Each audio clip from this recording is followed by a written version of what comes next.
Hi there, so today we're here with Maica from Teamit to talk a little bit more about an evaluator's perspective in EU-funded projects. So first of all, Maica, could you just give us a little bit of an introduction on yourself and a little bit on your background? Sure, so my name is Maica Llavero. I am the co-head of EU-funded projects at Teamit Research.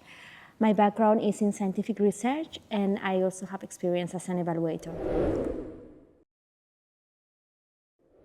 So as an evaluator, from your perspective, what are the key factors that make a proposal stand out among the rest? So one of the things that are very important is the clarity in the objectives. It's very important to have clear objectives, and these objectives need to be connected to the expected results. And at the same time, they need to be connected to the methodology about how you are going to achieve the results. So it's important that all the parts of the proposal are connected to each other, to have a coherent message, and it's easy to read. So it needs to be easy to read so the evaluator can understand everything that's written there.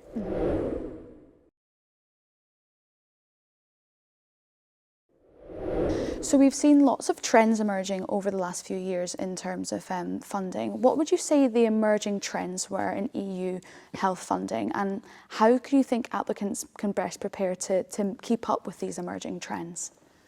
Okay, so something that I see a lot is a focus on AI trustworthiness.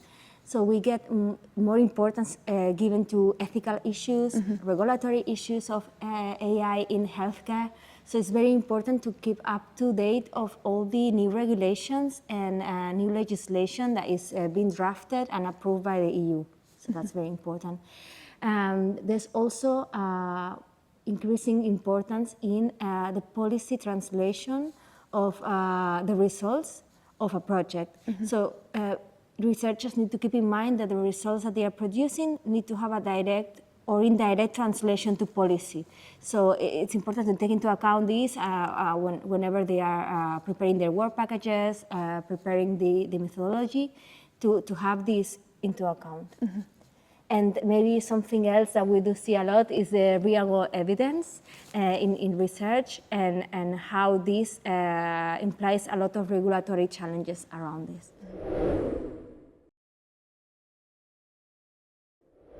And based on your experience, what sort of strategic advice would you give to applicants looking to secure EU funding?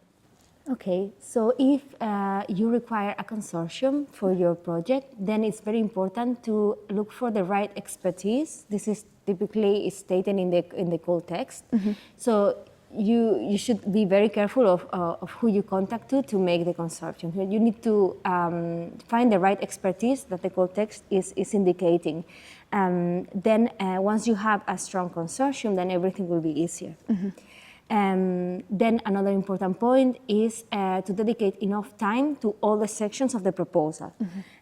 Researchers tend to focus a lot in the excellence section, which is very important, but the impact section is also equally important. And sometimes it's kind of forgotten or left for the last thing to do, and that's not, that then creates a less strong proposal.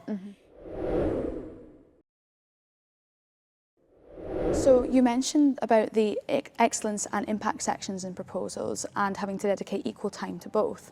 What other sections do you think are maybe more overlooked when it comes to these proposals? So many sections that are transversal are often overlooked. For example, the gender balance section, data management section, the section about the barriers in the impact section. This is very important that all the sections are covered, and you kind of tick the box in all the requirements that can be found in the template of the proposal call. It's very important to take into account this because it's very competitive. Many consortiums apply, very strong consortiums apply, and if you don't tick all the boxes, by very little you can be out and not win the award. And is there any other strategic advice you'd give to applicants looking to win a proposal? Be clear, very clear to what your project is, and try to make the life of the evaluator easier. So Don't overcomplicate things. Don't try to write very long sentences. Don't take for granted that the evaluator will have the exact background that you have as an expert. Sometimes the evaluator can be somebody with a slightly different background, so you need to explain things in a very clear manner. A recommendation I can give is to include perhaps a figure, a schematic, very early on, perhaps in the excellence section, just to clarify what your project is about, the structure of your project, and then the person reading that will have a better understanding, and probably you'll get more points if you get that.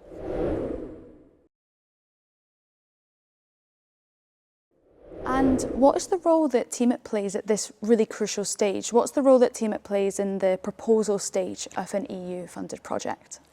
So typically, Teamit joins the consortium as a partner, but during the proposal stage, we participate a lot in the management of the actual proposal.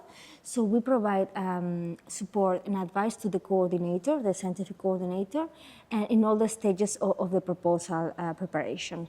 So that includes the helping to build the consortium, so contacting the right partners that match the call text. We also provide a structure of how to actually complete the different sections of the proposal template. So we provide timelines, we provide support managing the meetings that the coordinator typically will have to organize with different work package leaders, with the different partners that will join the consortium. So we provide also guidance to ensure that the proposal is eligible, that we tick all the boxes. So at the end, once the proposal is written, well, as a first draft, we also provide advice on specific sections where we have more expertise, like the transversal sections that I was mentioning before. And also, because we join as partner, we typically also draft the first draft of the work package that relates to management. So yeah, this is a bit of, in a nutshell, what Teamit does. Perfect. Thank you so much for your time. Thank you.